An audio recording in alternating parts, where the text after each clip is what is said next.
Bonjour chers concitoyens de seconde D. Alors, aujourd'hui je vais faire une petite vidéo justement qui va expliquer la gravitation. Alors, j'ai trouvé un logiciel qui permettait justement à avoir un tableau interactif sur lequel on peut travailler sur plusieurs données et avoir justement des rendus 3D, des rendus 2D et toutes sortes de petites animations qui sont assez intéressantes justement pour pouvoir expliquer tout cela. Donc ça va être assez facile pour moi de vous expliquer ce que c'est que la gravitation. Alors, comme vous voyez, par exemple, je peux demander des photos de personnages. Voilà, donc disons un personnage, deux personnages, voilà. Bon, ce logiciel-là, bon, il n'y a pas un très très grand choix pour les personnages, même s'il y en a beaucoup. C'est parce que je pense le logiciel a été développé au Mali, en fait, donc voilà. Et donc là, vous voyez, donc c'est Isaac Newton. Alors pour le cours plutôt, donc je vais essayer de développer mon explication en plusieurs chapitres, en plusieurs parties. Donc vous allez avoir exactement les parties du cours. En fait, je vais parler des origines de la gravitation, la force de gravitation, et ensuite je vais travailler sur le poids. Mais je vais essayer d'organiser un peu mieux tout cela pour pouvoir passer un peu plus de temps sur les petits moments importants et puis les petites choses qui sont assez difficiles à comprendre. Alors tout d'abord, il faut savoir que la gravitation a... donc juste pour revenir au fait de pourquoi j'ai fait cette vidéo, c'est aussi pour pouvoir tester tout cela parce que de toutes les manières, on a déjà fait le contrôle sur la gravitation et tout le monde s'en fout, mais c'est juste pour avoir un petit aperçu de ce qu'on pourra faire l'année prochaine avec des élèves qui voudront éventuellement travailler avec moi dans mon équipe pour pouvoir faire ces petites vidéos interactives et je trouve que c'est assez intéressant, on peut apprendre beaucoup de choses. Alors, déjà, la gravitation vient, est une idée justement qui a été trouvée par Isaac Newton, qui est un grand physicien, philosophe du XVIIe siècle. Et donc, il a réfléchi sur un phénomène qui était celui de la gravité. Alors, il paraît qu'il y a une pomme justement qui lui est tombée sur la tête, ce qui est très rigolo. Et donc, la pomme lui a fait penser de ce pourquoi, eh bien, cette pomme est tombée et pourquoi cette pomme a été attirée vers le bas. Et donc c'est pour ça que il a émis l'hypothèse que tous les corps s'attiraient mutuellement. Donc ça c'est quelque chose d'assez important, je vais l'écrire même là, parce que c'est le but en fait de la leçon, c'est de comprendre comment les corps s'attirent mutuellement. Donc tous les corps s'attirent. Donc de ce fait, on comprend bien que si on a un corps A, donc le corps c'est n'importe quoi, hein, on peut dire, donc là devant moi j'ai une imprimante. J'ai une imprimante et un haut-parleur, eh bien l'imprimante attire l'haut-parleur et l'haut-parleur attire l'imprimante. Mais on peut aussi dire que la table attire le haut-parleur et l'imprimante, et la terre attire l'imprimante. Donc il y a énormément de forces qu'on pourrait étudier. Et généralement, quand on étudie les forces sur l'univers, eh bien, on va fixer quelque chose. Par exemple, on va se dire, on va étudier la force de l'imprimante sur le haut-parleur. Ou on va se dire, on va étudier la force de la Terre sur l'imprimante. Et pour comprendre tout cela, eh bien, il faut absolument prendre en compte qu'est-ce qui attire quoi et qu'est-ce qu'on veut étudier. Donc, je vais mettre un petit schéma en fait qui va nous permettre de comprendre tout cela. Alors, vous avez, c'est ce schéma-là, hein, donc je vais le copier. Alors, sur ce schéma, vous voyez que on a deux corps ponctuels, donc deux objets, A et B, qui subissent chacun une force de l'autre objet. Par exemple, l'objet A va subir la force de l'objet B. L'objet B va subir la force, donc pour vous montrer, hein, l'objet A donc va subir la force de l'objet B et l'objet B va subir la force de l'objet A. Mais vous voyez que quand on a la force de l'objet B sur A, eh bien elle est placée sur le centre de l'objet A. Alors ça c'est quelque chose qu'il faut bien comprendre et donc je vais passer un peu plus de temps dessus et je vais bien vous expliquer. Alors tout d'abord, donc là je vais tracer un premier objet. Donc si j'arrive à trouver cela, application. Donc je vais prendre un compas hein, et puis je vais vous tracer ce qu'on pourrait nous appeler la Terre. D'accord? Donc je vais vous tracer la Terre. Voilà. Un peu plus petite quand même. Donc là, on a la Terre que j'ai tracée. Et juste au-dessus de la Terre, eh bien, je vais mettre un cercle. Donc le cercle va symboliser l'objet. Je vais prendre un objet bleu. Tac. Voilà. Et donc, cet objet est posé sur la Terre. Je vais appeler la Terre T. Et l'objet O. I-O, O. Voilà. Donc je vais replacer bien mes chiffres, mes nombres, mes lettres plutôt. Voilà. Bon, la vidéo va pas être parfaite, hein, parce que je suis pas encore à 100% sur le logiciel, mais bon. Alors là, vous voyez que c'est le centre justement de la Terre, et ici, le centre de notre objet O. Si on veut symboliser la force d'attraction que va faire la Terre sur l'objet, parce que vous savez très bien, tout objet s'attire mutuellement, eh bien on va mettre un vecteur qui part de l'objet O et qui va vers la Terre. Alors vous allez me dire, oui, ok, j'ai fait un vecteur qui part de l'objet O et qui va vers la Terre. Pourquoi on ne fait pas le vecteur qui part de la Terre et qui va vers l'objet O? C'est tout à fait possible, sauf que moi ici je veux calculer le poids. Le poids que je vais calculer. POID. Donc, pour pouvoir calculer le poids, je vais toujours travailler sur la force de la Terre sur l'objet. Mais vous allez me dire, oui, mais c'est une force qui part de l'objet qui va vers la Terre. Donc, c'est pas plutôt la force de l'objet sur la Terre? Eh bien, non. Tout simplement parce que, imaginez que ça, ce soit un vecteur, d'accord? Mais que ce soit une corde plutôt. Donc on a une corde qui part du centre de l'objet. Donc imaginons qu'on a percé la boule et puis qu'on a mis justement la corde à l'intérieur. Ça part de l'objet et ça va vers le centre de la Terre. Ça c'est une force, c'est une corde. Et imaginons que la Terre pouvait justement attraper cette corde et la tirer. Là on comprend très bien qu'il faut mettre le vecteur sur l'objet et aller vers la Terre. Et que c'est bien la Terre qui exerce la force, c'est pas l'objet qui va pousser vers le bas. C'est la Terre qui va tirer justement cette corde. Donc ça c'est une image hein, pour un peu comprendre qu'est-ce que c'est que la gravité. Alors, le poids d'un objet dépend de cette force-là. La force qu'on va appeler justement, donc c'est la force, donc c'est une force qui s'appelle P. Donc on va l'appeler F pour l'instant parce que c'est toujours une force, c'est pas encore le poids. On va expliquer ce que c'est que le poids. C'est la force de l'objet qui est la Terre, de la Terre sur notre objet. Donc la force de la Terre sur l'objet. Bien sûr, il faut tout le temps mettre notre vecteur. Donc je ne vais pas dessiner très bien, mais bon, voilà. Une petite flèche en haut. Ça signifie que ce vecteur F, donc ici, c'est la force de la Terre, donc la Terre qui est en train de tirer cette flèche sur l'objet, puisque c'est l'objet qui subit justement cette force, puisque c'est la Terre qui est en train de tirer. Eh bien, pour calculer cette force, eh bien, c'est très simple. Imaginons que notre objet vale 2 kg. 2 kg. Eh bien, on dit que l'attraction gravitationnelle de la Terre, ça veut dire la force qu'a la Terre pour tirer un objet, vaut... Donc là, mon effet de surprise est raté, puisque ça va beaucoup plus lentement.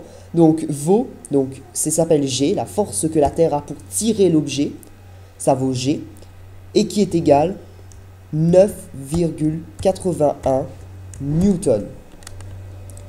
Donc, pour expliquer ça correctement, ça veut dire que cette force-là, c'est la force que la Terre a la possibilité de tirer, mais attention, pour 1 kg, donc par kilogramme. Et là, on comprend tout de suite qu'est-ce que signifie en fait ce chiffre de 9,81. C'est que pour chaque kilogramme qui sont... par exemple, imaginez que mon pointeur, là, ce soit un objet. Si cet objet-là vaut 1 kg, la Terre va tirer 9,81 newtons. Si cette boule-là vaut 2 kg, eh bien, la force qui est là, la force de la Terre sur le fameux objet, va être de 2 fois 8,81 newtons. Et c'est cette multiplication qui va s'écrire comme ça. Donc, P, le poids d'un objet, qui va toujours être vrai en fait sur un astre. Par exemple, là on est sur la Terre. Donc, le poids de cet objet qui vaut 2 kg va être égal, contrairement à sa masse. Là, j'ai mis sa masse de 2 kg. Donc, ça, c'est une masse qui vaut 2 kg. Eh bien, le poids va être égal à la masse, donc qui est 2 kg, multiplié par G. G étant la force que la Terre a pour tirer un objet de 1 kg. Donc G est égal à 9,81. Cela veut dire qu'ici, P va être égal à 2 kg fois 9,81. Étant justement ce qu'on appelle en fait le vocabulaire précis de G, on va appeler ça la pesanteur sur Terre. On peut même spécifier bien ici que c'est G de la Terre et pas G de la Lune par exemple. Alors pour résumer ça très rapidement, quand on a un objet qui est posé sur la Terre et qu'il n'y a pas de distance, donc on a un objet là qui est posé sur la Terre, il n'y a pas de distance entre la Terre, la circonférence de la Terre, donc le tour de la Terre, et l'objet, eh bien on peut calculer la force que la Terre va faire sur l'objet, puisque imaginons que la force est une corde et que la Terre est en train de tirer cette corde. Pour pouvoir calculer cette force qui se note F de T sur objet, eh bien on prend la masse de l'objet qui n'est pas égale au poids. La masse c'est tout simplement le poids, c'est tout simplement la masse de chaque atome de cet objet, donc la masse qui est de 2 kg, multiplié, donc 2 kg multiplié par la force que la Terre, ce qu'on appelle la pesanteur sur Terre, donc noté GT, qui est la force que la Terre peut donner pour tirer cet objet qui vaut 1 kg. Donc là, notre objet valant 2 kg, ça veut dire que on va multiplier ce chiffre par 2. La Terre va devoir tirer donc, puisque l'objet est plus lourd, elle va devoir tirer 2 fois ce qu'elle doit tirer pour un objet qui vaut que 1 seul kilogramme. Pour pas que l'objet s'envole, on va dire. Si elle tirait tout le temps 9,81 newtons pour n'importe quel objet, eh bien, il y aura certains objets qui seront en lévitation, qui voleraient. Mais la Terre est assez intelligente, comme l'objet pèse 2 kg ici, eh bien, elle va tirer 9,81 newtons fois 2 pour pouvoir compenser justement cette différence. Alors là, j'ai expliqué un peu comment calculer le poids, le fameux poids. Mais il arrive des fois que certains objets soient en hauteur. Par exemple, que notre objet ici, eh bien, soit un petit peu plus haut. Alors ça, je vais l'expliquer maintenant.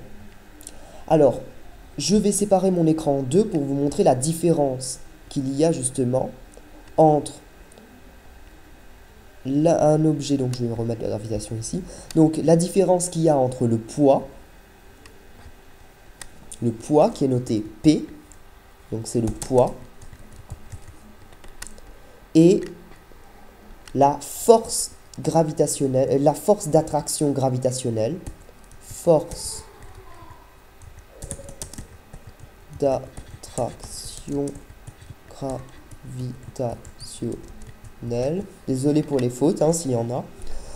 Donc la force d'attraction gravitationnelle qui est notée normalement un F tout simplement avec une petite flèche au-dessus pour signifier que c'est un vecteur.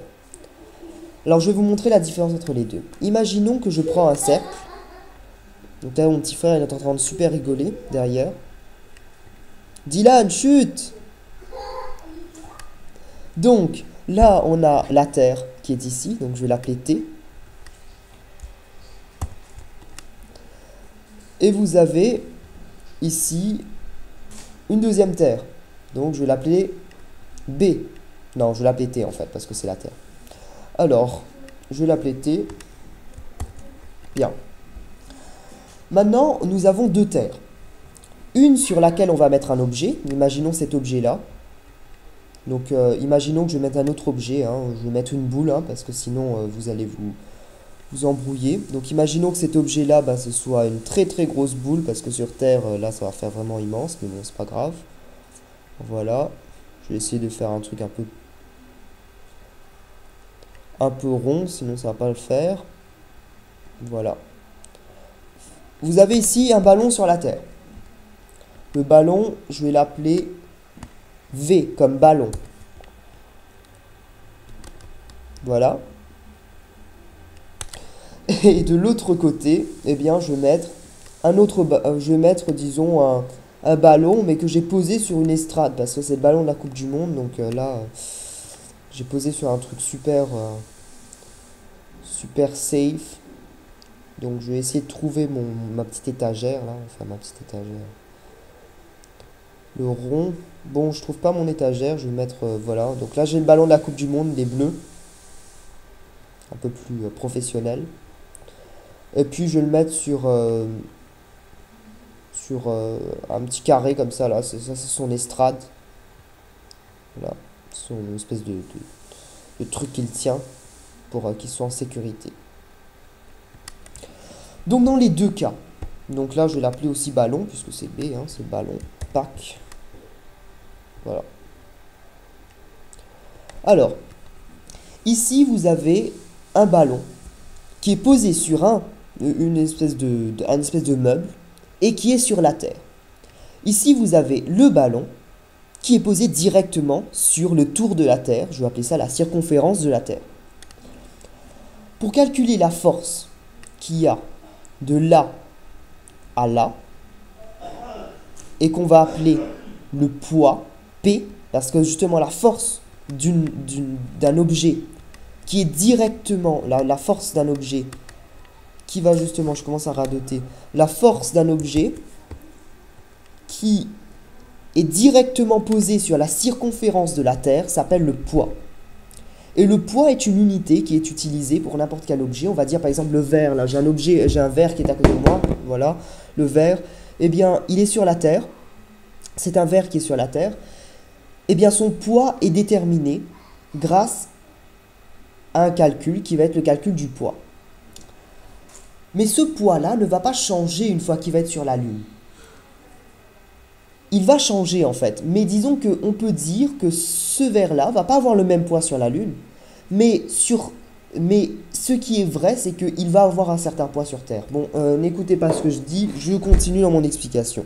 Alors, ici vous avez la Terre, ici vous avez votre objet, vous avez la force qui commence de l'objet qui va sur la Terre, et bien cette force va être appelée le poids. Le poids, donc quand un objet est sur la Terre, bien va tout le temps être dit, P va être calculé, on va tout le temps utiliser ce calcul-là, M fois G. G étant la force que la Terre va fournir pour 1 kg. Donc, donc tout le temps M va être tout le temps être en kilogrammes et G va être tout le temps égal, si c'est sur la Terre, hein, va être tout le temps égal à 9,81 newton par kilogramme. Mais maintenant, on se trouve dans un problème si jamais on veut calculer cette même force-là, donc cette force-là, attendez, je vous la trace, donc de l'objet B jusqu'à la Terre. Mais là, le problème est que, eh bien, il y a quelque chose entre l'objet, donc il y a une étagère entre l'objet et la Terre. Et là, on ne peut plus utiliser cette formule-là, parce que cette formule-là permet de calculer cette force-là qu'on appelle le poids, que quand l'objet est à la circonférence de la Terre. Là, l'objet n'est pas à la circonférence de la Terre, il y a quelque chose qui est avant l'objet, et ensuite on a l'objet. Eh bien, cette force, on va l'appeler F de T sur O. Donc, on voit bien que c'est la même chose, F de T sur O et P, c'est la même chose, c'est F de T sur O. Sauf qu'on va la calculer différemment. Au lieu de calculer f de t sur O est égal à m fois g, eh bien on va faire f de t sur O est égal à g un grand G. Ça, c'est la constante gravitationnelle universelle. Qu'est-ce que c'est que la constante gravitationnelle universelle? C'est un chiffre, comme pi, qu'on va utiliser dans cette formule. On s'en fout de savoir qu'est-ce que c'est. En tout cas, c'est G. Multiplié par la masse de la Terre. Donc la masse de la Terre, c'est, je crois, 9, quelque chose, fois 10 puissance, moins 9. Non, fois 10 puissance 9, un truc comme ça. Je ne me rappelle plus. Et on multiplie cette masse de la Terre par la masse de l'objet. Et tout cela, eh bien, on va le diviser. Donc, je vais refaire une petite transaction, justement, pour que je puisse diviser correctement. Je vais diviser ça par la distance au carré.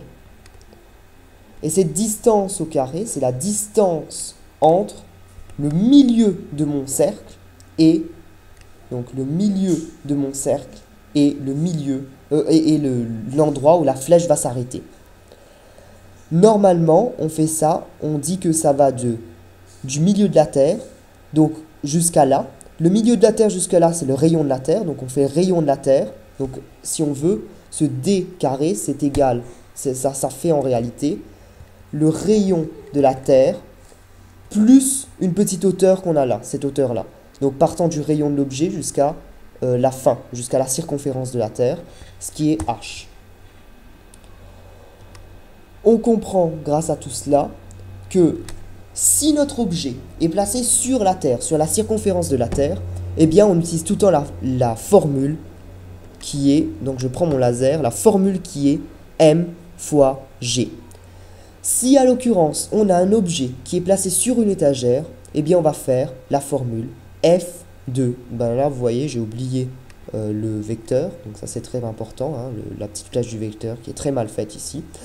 Eh bien, je vais utiliser F de T sur O, qui va être égal à G, qui est une constante gravitationnelle universelle, un chiffre comme pi, hein, par exemple en mathématiques, on a pi, on n'a jamais su ce que c'est, on ne veut pas savoir ce que c'est.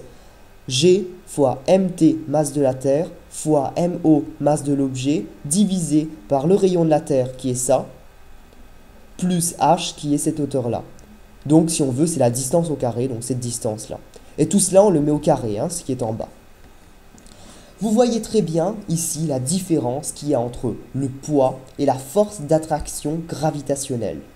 Le poids permet de calculer la force que la Terre va faire sur un objet s'il est posé sur la Terre, et la force d'attraction gravitationnelle va être la force de la Terre sur l'objet, n'importe où l'objet va se positionner sur la Terre, sur une étagère ou tout simplement sur une montagne.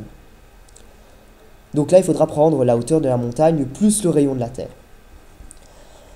Une dernière petite chose, ce petit endroit-là, hein, cette circonférence-là, le point, le trait du vecteur qui part du milieu de l'objet jusqu'à l'étagère ou jusqu'à la montagne, peut être négligé. Parce que par exemple, vous avez une petite une balle de foot, imaginez le rayon d'une balle de foot comparé au rayon de la Terre. Dans le calcul, ça ne va rien avoir de conséquent, donc on va le négliger. Ça dépend après de ce que c'est. Par exemple, si vous voulez calculer le poids d'une météorite sur la Terre, là oui, il faudra prendre la circonférence de la météorite, puisque la météorite va avoir un très très grand rayon. Très bien, donc une fois cela dit, eh bien je peux vous expliquer un peu comment on va calculer la gravité sur Terre. Là, on vous l'a déjà donné, cette gravité sur Terre, cette force d'attraction gravitationnelle. La force d'attraction gravitationnelle, je le rappelle, c'est, donc je vais l'écrire en bas, hein, parce que peut-être que vous avez oublié, donc G, ça va être égal à 9,81 newton par kilogramme. Ça veut dire que si un objet pèse 1 gramme sur la Terre, 1 kg sur la Terre, ou 100 grammes éventuellement, 100 grammes fait 1 kg, non, 1000 grammes, je ne sais plus. Donc, imaginons qu'on a un objet B, donc je vais reprendre mon laser, hein, parce que je vois que je suis en train de tourner ma souris autour du truc, donc vous avez donc le laser ici qui montre que cet objet-là, qui vaut 1 kilogramme, eh bien, la force qui va partir de l'objet vers la Terre, donc la force que va faire la Terre sur l'objet, n'oubliez pas l'histoire de la corde, eh bien, va être de 9,81 newtons. Si l'objet, à l'occurrence, pèse 2 kg, la force de la Terre sur l'objet va être 2 fois 9,81 newtons. Mais si vous imaginez bien, si on réfléchit bien à tout ce que je viens d'expliquer, eh bien, pour calculer le poids, on fait la masse de l'objet fois G. Et ce poids qu'on veut calculer, c'est la force de la Terre sur l'objet. D'accord? Mais on veut calculer la force de la Terre sur l'objet quand l'objet est posé sur la Terre. Tandis que la force d'attraction gravitationnelle, j'aurais pas dû dire tandis parce que c'est la même chose en fait. C'est la force de la Terre sur l'objet. Vous allez me dire oui, c'est la même chose. Sauf qu'il y a un petit espace ici, c'est la hauteur. Mais on peut faire une équation avec tout cela. Donc vous allez me pardonner, j'efface tout. Alors, il y a une relation qu'on peut faire. On peut dire, donc ça va apparaître tout le temps, donc je vais le mettre en bas, hein, juste pour vous expliquer que je parle de la gravitation, oui. Donc, vous avez, imaginons qu'on va prendre, qu'on va faire une équation, imaginons.